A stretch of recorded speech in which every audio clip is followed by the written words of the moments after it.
Selon les statistiques officielles de notre beau pays, Stadbel, le top 3 des prénoms les plus donnés en Belgique est tombé pour 2025.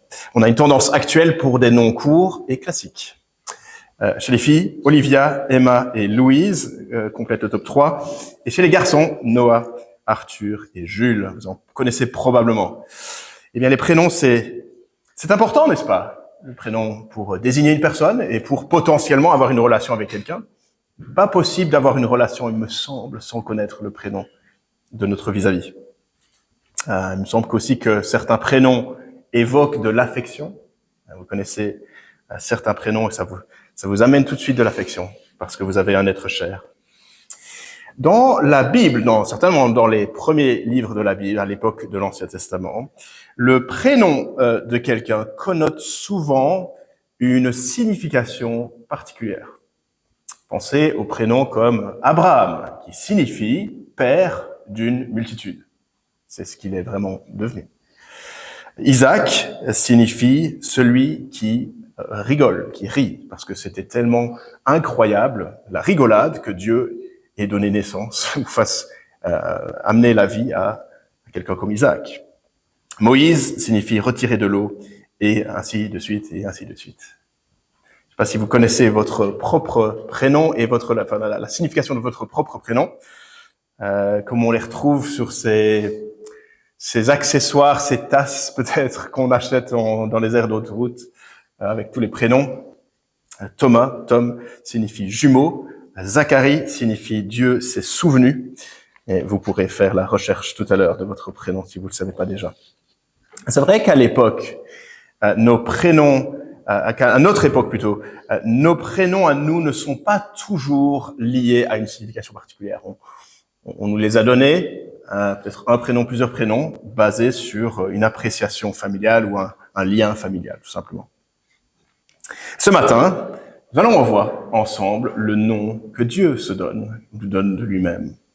Parce que cela se trouve, dans notre Père. Que ton nom soit sanctifié. On a une prédication juste sur cette phrase. Que ton nom soit sanctifié. Ce qu'on va voir, c'est que Dieu se révèle son nom, et il me semble que c'est un petit peu comme la marque d'un produit. Une marque qui suscite assez rapidement soit la qualité ou la médiocrité de cette marque. Vous entendez une marque, Adidas, et vous entendez tout de suite, vous pensez à quelque chose en particulier. Eh bien, le nom de Dieu est censé nous communiquer quelque chose sur Dieu qui est glorieux, bien sûr.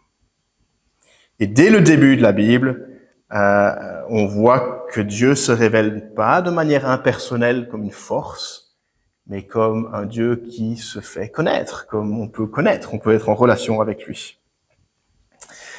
La semaine dernière, on a commencé cette série sur le Notre Père. On avait vu Notre Père céleste, 3 mots, et on avait vu avec Jeroen que Dieu est simultanément céleste, lointain dans un sens, suprême, au-dessus de nous, nous dépasse, il est souverain, il est tout-puissant, et il est en même temps Père, c'est-à-dire proche et accessible et disponible, et on peut être en relation avec lui. Et que quand on prie, on a ces deux choses ensemble, qui se marient, qui se mettent ensemble. On prie à un Dieu tout-puissant et qui nous aime. On est adopté dans sa famille à travers Jésus-Christ. Et donc, ce dimanche, on a la première de ces requêtes principales dans la prière. Il y a en fait 6 requêtes dans le Notre Père. 6 requêtes. Que ton nom soit sanctifié. Et vous l'avez peut-être remarqué à la lecture, la structure de ces 6 requêtes se subdivise assez bien en 2 groupes, en fait. On en a 3 qui ont trait à Dieu et ses priorités. Vous remarquez que ton nom soit sanctifié, que ton règne vienne, que ta volonté soit faite. Et puis on en a 3 qui parlent surtout de nous et de nos besoins à nous. Donne-nous notre pain de ce jour, pardonne-nous nos offenses et ne nous soumets pas à la tentation. Et durant ces quelques semaines, donc on va faire cela, on va voyager à travers les lignes. Et juste avant d'aller le plus loin, n'est-ce pas fascinant l'ordre? Parler d'abord de requêtes concernant Dieu avant de parler de requêtes concernant nous. Il me semble que nous n'avons pas trop de difficultés. Si nous allons prier, nous n'allons pas avoir trop de difficultés de prier concernant nos besoins. Père Céleste, j'ai besoin d'aide avec mon examen. Père Céleste, je te prie juste pour une place de parking. Merci, amen. Donc, et c'est très bien. On va le voir dans quelques semaines. C'est tout à fait bien, logique et même approprié. Mais on est enseigné ici à prier des choses concernant Dieu d'abord. Et il me semble, c'est un petit peu comme ce principe galant, historique, que vous soyez d'accord avec ce principe-là, mais qui fait que les hommes soient amenés à tenir la porte et à dire à la femme « après vous ». Dans le même sens, on est censé dans nos prières faire « après toi, Seigneur ». Prie d'abord pour toi. C'est toi d'abord.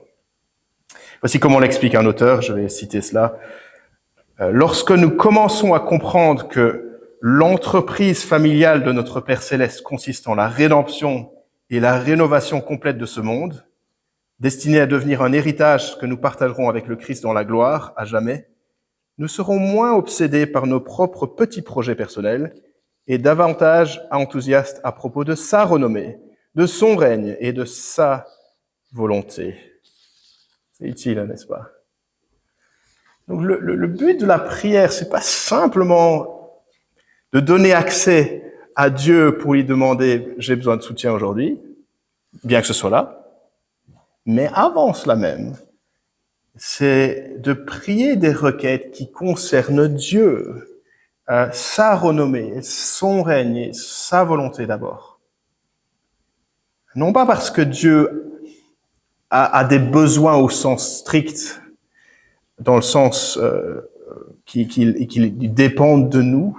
Non, il sait toutes choses à l'avance. On l'a vu la semaine passée. Il règne suprême. Mais parce que nous nous plions aux priorités de Dieu. Et c'est pas Dieu qui se plie à nos priorités. Donc ce matin, que ton nom soit sanctifié.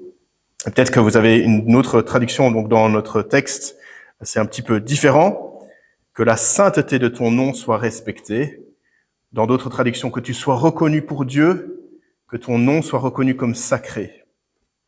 Et à première vue, il me semble que c'est pas très compliqué à comprendre. Père Céleste, que tu sois reconnu comme étant saint. Que les gens te reconnaissent comme Dieu. C'est tout ce qu'on prie ici. Et pour comprendre cela, je vous propose ce matin de faire un petit survol biblique en 5 points. On va être ambitieux sur le thème du nom de Dieu.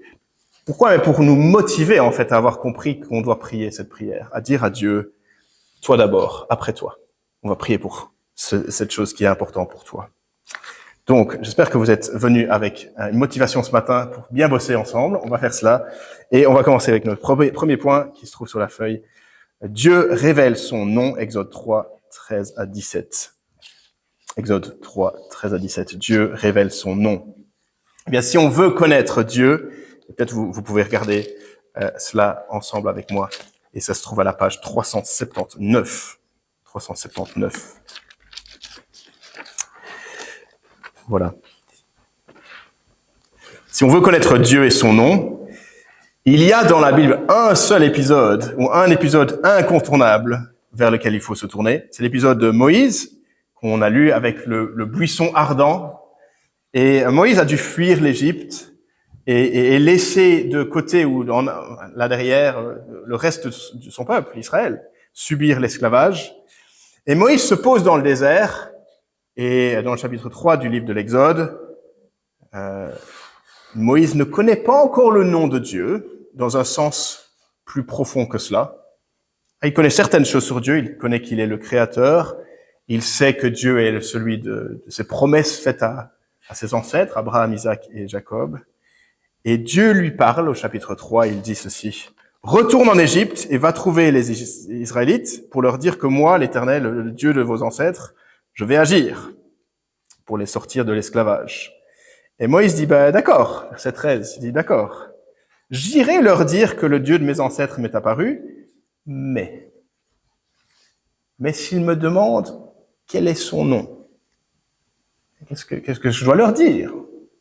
Je connais pas en fait grand-chose sur toi. Et Dieu répond, en donnant la réponse, verset 14, Dieu dit à Moïse, je suis celui qui suis. Et il ajouta, voici ce que tu diras aux Israélites, le je suis m'a envoyé vers vous. Voici ce que tu diras, verset 15, l'Éternel, le Dieu de vos ancêtres, le Dieu d'Abraham, le Dieu d'Isaac, de Jacob, m'envoie vers vous. Tel est mon nom, pour toujours. Le nom sous lequel on fera appel à moi de génération en génération. Va rassembler les anciens d'Israël et dis-leur, l'Éternel, le Dieu de vos ancêtres, m'est apparu, le Dieu d'Abraham, d'Isaac et de Jacob. Quel est le nom de Dieu? C'est l'Éternel, selon notre traduction. Ou bien, c'est un petit peu confus, je suis qui je suis, ou simplement je suis. Et ce nom traduit l'Éternel, en français, apparaît 7000 fois presque dans l'Ancien Testament. C'est le nom que Dieu se donne. C'est pas un titre. Dieu a des titres aussi, le Tout-Puissant, le Très-Haut, le Seigneur. Mais ce nom, c'est l'Éternel. Et ce nom est composé de 4 consonnes dans la langue d'origine. Et ça peut donner en fait ça peut donner le nom Yahvé ou Jéhovah. Ça, on sait d'où ça vient, ces prénoms. Son nom est l'Éternel. Celui qui est. C'est son nom. Et peut-être vous vous dites c'est un peu étrange comme prénom, enfin comme nom. Je suis qui je suis. Est-ce parce que Dieu est, tout simplement? Il existe. Il est l'essence même de ce qui existe. Il a toujours existé. Il est. Il n'y a pas eu de avant, après. Il est. Il est inchangeable. Est-ce parce que Dieu se définit par rapport à personne d'autre? Il est. Il n'est pas le fils de quelqu'un. Il est, tout simplement. En tout cas, il est l'Éternel. L'Éternel est son nom. Et le nom l'Éternel porte, un peu comme une marque, une signification. Un peu comme Abraham signifie père d'une multitude, l'Éternel signifie. Eh bien, il y a un autre épisode dans l'Exode, Exode 33, que je vais juste simplement lire, où Moïse dit à Dieu, fais-moi voir ta gloire, j'aimerais bien voir quelque chose de glorieux de ta part. Et l'Éternel répond en termes de son nom. Écoutez, je ferai passer devant toi toute ma bonté et je proclamerai devant toi le nom de l'Éternel. Et puis il dit, l'Éternel descendit et proclama le nom de l'Éternel. L'Éternel passa devant lui et s'écria, l'Éternel, l'Éternel, un Dieu de grâce et de compassion, lent à la colère, riche en bonté et en vérité. Il garde son amour jusqu'à 1000 générations, il pardonne la faute, la révolte et le péché, mais ne traite pas le coupable en innocent. Et l'Éternel dévoile sa personne. Son nom est synonyme de qui il est. Et son nom, l'Éternel, signifie quelque chose comme le Dieu qui est fidèle, qui sauvera et qui jugera le mal. Un peu comme la marque de fabrique, quand on entend le nom l'Éternel à n'importe quel moment dans l'Ancien Testament, on devrait réfléchir en termes de celui qui est fidèle à ses promesses, celui qui est le sauveur de son peuple, celui qui se tient fermement contre le mal et qui détruira le mal. L'Éternel, l'Éternel, un Dieu de grâce et de compassion, lent à la colère, riche en bonté et en vérité. Donc l'Éternel est son nom. Son nom est grand, son nom est saint, son nom est magnifique sur toute la terre, son nom porte en lui-même sa fidélité, son salut et le mal qui est en horreur. Son nom est l'Éternel. Rappelez peut-être le psaume 8. Éternel notre Dieu, que ton nom est magnifique sur toute la terre. Son nom est grand. Son nom est digne. Et si Dieu révèle son nom, c'est parce qu'il veut se faire connaître. Le Dieu qui est fidèle, sauveur, qui est contre le mal. Il veut se faire connaître à toute la terre, afin que vous sachiez que je suis l'Éternel. Dieu révèle son nom. Et cela ne s'arrête pas là, et nous arrivons à notre deuxième point, qui sera beaucoup plus rapide. Et Dieu, en fait, confie à Israël, sous l'Ancienne Alliance, un rôle très, très spécial. Il confie son nom à Israël. Et on le voit dans plusieurs textes, et on l'a pas lu tout à l'heure, donc on va le lire ensemble. 1 Roi, chapitre 8, versets 27 à 30. Et si vous avez la page, vous pouvez peut-être me le dire, parce que j'ai une Bible avec différents numéros que vous. 242. 242, merci. 1 Roi, chapitre 8, verset 27. Bien sûr, l'Éternel n'habite pas dans un temple. L'Éternel est tout puissant, il est bien plus grand que cela. Toutefois, Dieu a décidé de résider, de placer son nom en Israël. Je vais lire. Mais quoi? Dieu pourrait-il vraiment habiter sur la terre? Puisque ni le ciel, ni les cieux des cieux ne peuvent te contenir, cette maison que j'ai construite le pourrait d'autant moins. Toutefois, Éternel mon Dieu, sois attentif à la prière de ton serviteur, à sa supplication. Écoute le cri et la prière que je t'adresse aujourd'hui, moi, ton serviteur. Que tes yeux soient nuit et jour ouverts sur cette maison, sur cet endroit, puisque tu as dit, c'est là que résidera mon nom. Écoute la prière de ton serviteur fait à cet endroit. Veuille écouter la supplication de ton serviteur et de ton peuple Israël lorsqu'ils prieront à cet endroit. Écoute-les de l'endroit où tu résides, du haut du ciel. Écoute-les et pardonne-leur. Dieu est en train de placer son nom parmi son peuple. Parmi Israël, on a d'autres versets qui parlent à Jérusalem, il place son nom. Et il y a d'autres versets qui parlent du temple, qui est l'endroit qui porte son nom. Israël porte le nom de l'Éternel, est associé de près, doit glorifier son nom. Et c'est pour cela qu'on lit dans plein de psaumes, en fait. Rendez gloire à son saint nom. Célébrons tous son nom. On l'a lu tout à l'heure dans le psaume 34. Et ce n'était même pas si optionnel ou facultatif que ça, puisque même dans les 10 commandements, qu'est-ce qu'on a au 3e commandement? Tu n'utiliseras pas le nom de l'Éternel, ton Dieu, à la légère, de manière vide, légère. Car l'Éternel ne laissera pas impuni celui qui utilisera son nom à la légère. Dieu confie son nom à son peuple pour qu'il puisse le glorifier, être comme une lumière pour l'Éternel. Et parfois c'est le cas, qu'Israël célèbre l'Éternel, le glorifie, le suit, mais malheureusement, ce n'est pas souvent le cas. Et cela nous mène à notre 3e point. Et nous pouvons faire un saut à la page 558 et à Ézéchiel, chapitre 36 qu'on a lu tout à l'heure, avec ce 3e point. Son peuple déshonore son nom, et Dieu agira pour l'honneur de son nom. Donc verset 20, à l'époque, le peuple de l'Alliance doit partir en exil. Et Ézéchiel nous dit pourquoi, et particulièrement en termes de sa relation avec le nom de Dieu. Verset 20, arrivés chez les nations où ils devaient se rendre, Babylone, ils ont déshonoré mon saint nom, puisqu'on disait parmi eux, c'est le peuple de l'Éternel. Vous voyez le lien entre Israël et le nom de l'Éternel. C'est de son pays qu'ils sont sortis. Et verset 21, alors j'ai voulu épargner mon saint nom, que la communauté d'Israël déshonorait dans les nations. Les nations sont en train de se moquer de l'Éternel, en fait. Ils disent, on voit le peuple d'Israël, mais ils se comportent comme n'importe qui. Est-ce qu'ils ont une relation particulière avec l'Éternel?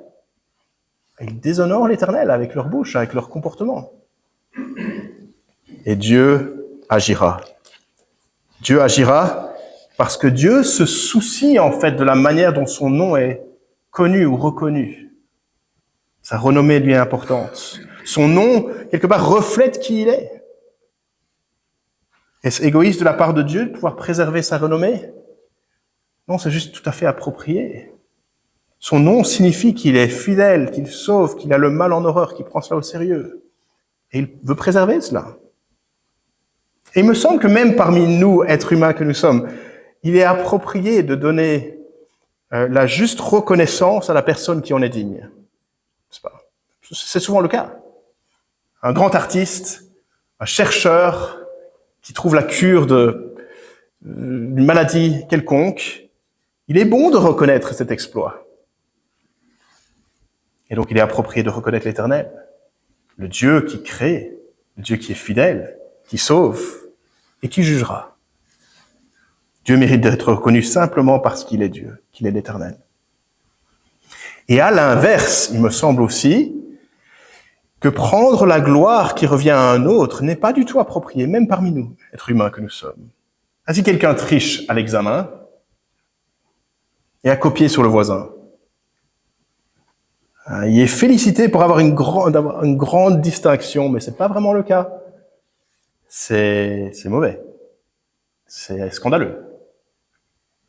Si quelqu'un prend la gloire de Dieu, regardez combien moi je suis grand et j'ai pas besoin de Dieu, sans reconnaître qu'il doit la vie à Dieu et l'être à Dieu, cela est aussi scandaleux.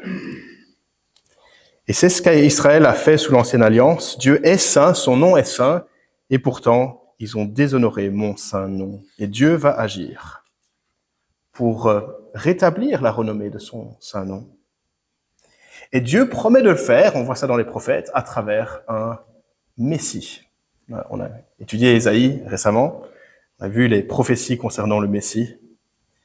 Et c'est ainsi qu'on comprend que ce Messie va ouvrir la porte, va restaurer les choses comme elles devraient être. Et ainsi, nous lisons dans Joël 3 que toute personne qui fera appel au nom de l'Éternel sera sauvée. L'Éternel est son nom, l'Éternel reste fidèle, il est le sauveur, il sera le juge. Et cela nous mène à notre quatrième point, à Jésus, l'accomplissement de toutes ces promesses. Jésus qui révèle parfaitement son nom et qui sauve. Et on l'a lu ça tout à l'heure, Jean chapitre 17, parce que Jean, il écrit concernant Jésus, que Jésus vient sur terre, il est le Fils de Dieu, il est le reflet parfait du Père, et Jésus prie le Père en présence de ses disciples, et en disant « J'ai fait connaître ton nom ». En étant l'incarnation de Dieu, Jésus fait connaître Dieu de manière parfaite. Par sa vie terrestre, il révèle Dieu. Et il se prouve comme étant celui qui résout toutes les promesses qui avaient été faites dans les prophètes. Il est celui qui règle les promesses et qui est sauveur et qui sera aussi le juge au final. Et Romains 10 cite Joël pour dire « Au nom du Seigneur Jésus, toute personne qui fera appel à lui sera sauvée. » Jésus qui sauve, celui qui est le Maître. Et même dans d'autres passages dans le Nouveau Testament. Car il n'y a de salut en aucun autre, car il n'y a pas d'autre nom sous le ciel qu'on puisse être sauvé. Ce qui est merveilleux dans tout ceci, c'est que Dieu nous donne son nom. Alors moi, quand j'ai un gros souci, je peux appeler un bon ami. Et souvent, il est là. Mais quand on a l'Éternel, il est toujours là. On le connaît par son nom. On peut l'appeler. Il est là. Il répond. Il est le Dieu de l'univers fidèle, sauveur, qui prend le mal en horreur. Et Jésus est l'incarnation de Dieu, qui vient rétablir toutes choses parfaitement. Et donc tout cela en place. On atterrit au cinquième point, que ton nom soit sanctifié. Nous pouvons prier cela. Qu'est-ce que ça veut dire exactement? On va passer un petit peu de temps à réfléchir à cela. Mais d'abord, il est nécessaire de venir à Jésus. Parce que c'est lui qui rend possible d'être réglé devant Dieu, d'être sauvé.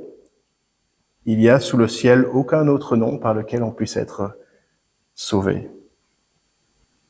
Donc avant d'aller plus loin, est-ce que c'est quelque chose que tu as fait toi-même? Est-ce que tu connais Jésus comme ton sauveur, comme ton maître, celui qui règle toutes les promesses de Dieu, qui sauve et qui est le juge final qui détruira le mal à la fin? Et si c'est le cas, alors nous sommes appelés à être le peuple que Dieu veut, qui porte son nom. Est-ce que vous saviez cela? Vous portez le nom de l'Éternel. le nom de Dieu, en étant attachés à lui et à ses promesses, en étant sel et lumière, en exhortant notre génération autour de nous à venir au Dieu qui nous aime, qui a les bras grands ouverts, tel le Père qui accepte le Fils prodigue de retour. Et c'est pas surprenant que nous lisons dans Proverbe 18, le nom de l'Éternel est une tour fortifiée. Le juste s'y réfugie et se trouve en sécurité. L'Éternel est celui qui sauve et nous pouvons en parler. Concrètement, qu'est-ce que ça veut dire de prier? Notre Père Céleste, que ton nom soit sanctifié. Qu'est-ce que ça veut dire? Je pense que ça veut dire deux choses, négativement et puis positivement. Négativement. Quand nous prions que ton nom soit sanctifié, nous prions que Dieu nous aide à ne pas déshonorer Dieu. Ce serait tellement triste si nous, chrétiens, étions coupables d'ignorer Dieu et le nom de l'Éternel et de déformer sa personne. Vous le savez, mais utiliser un prénom comme une insulte peut faire très mal. C'est une offense. Noircir la bonne réputation de quelqu'un d'autre. Aussi quelque chose qui peut être sérieux. La diffamation. À combien plus forte raison avec le Dieu de l'univers. Nous connaissons son nom. Il est fidèle, il est le sauveur, il est le juge. On ne voudrait pas que Dieu ait une réputation noircie. Et donc on prie que ton nom soit sanctifié. Que les gens ne puissent pas déshonorer ton nom, que moi je ne déshonore pas ton saint nom. Et nous prions aussi pour que Dieu nous garde d'utiliser le nom de Dieu, comme un gros mot ou de manière déshonorable. Il me semble que un chrétien ne voudrait jamais avoir dans son vocabulaire « Oh mon Dieu »,« Oh my God »,« Nom de Dieu », des insultes qu'on entend dans notre société, dans nos films, nos séries télé, peut-être. Mais nous savons que Dieu a un nom qui est saint. Et cela est attaché à sa personne. Donc nous voulons prier que ton nom soit sanctifié, que tu nous préserves d'utiliser mal notre bouche pour minimiser qui tu es vraiment. Et donc prendre le nom de Dieu à la légère, de manière peu réfléchie, communique quelque part ce que nous pensons, pas grand-chose concernant Dieu. Oui, d'autres films, de séries pourraient blasphémer de manière régulière, et nous voulons être distinctifs. Et puis positivement, qu'est-ce que ça veut dire de prier que ton nom soit sanctifié? C'est aussi prier, il me semble, pour notre piété personnelle. Que nos vies reflètent justement l'Éternel, le Dieu qui nous aime. C'est prier qu'on vive dans le monde d'une manière qui honore Dieu, qu'on porte son nom, qu'on reflète sa personne de manière belle, qu'il est fidèle, qu'il sauve, qu'il jugera le mal. Et notre Père Céleste, que ton nom soit sanctifié, c'est aussi prier que nous puissions nous plier à sa révélation de lui-même, plutôt que d'imposer des idées que nous avons sur l'Éternel. C'est avoir hâte de mieux connaître Dieu tel qu'il se décrit, tel qu'il se révèle. C'est le remercier pour son salut en Jésus-Christ, parce qu'il se révèle. C'est glorifier Dieu comme au psaume 103. Bénis l'Éternel, que tout ce qui est en moi bénisse son saint nom. C'est le glorifier. J'ai envie de glorifier Dieu parce qu'il est grand, il est mon Dieu, il est mon Père Céleste. Et donc, je conclus. Soyons motivés, chers amis, cette semaine à prier, notre Père Céleste, que ton nom soit sanctifié. Parce que Dieu se soucie de son nom.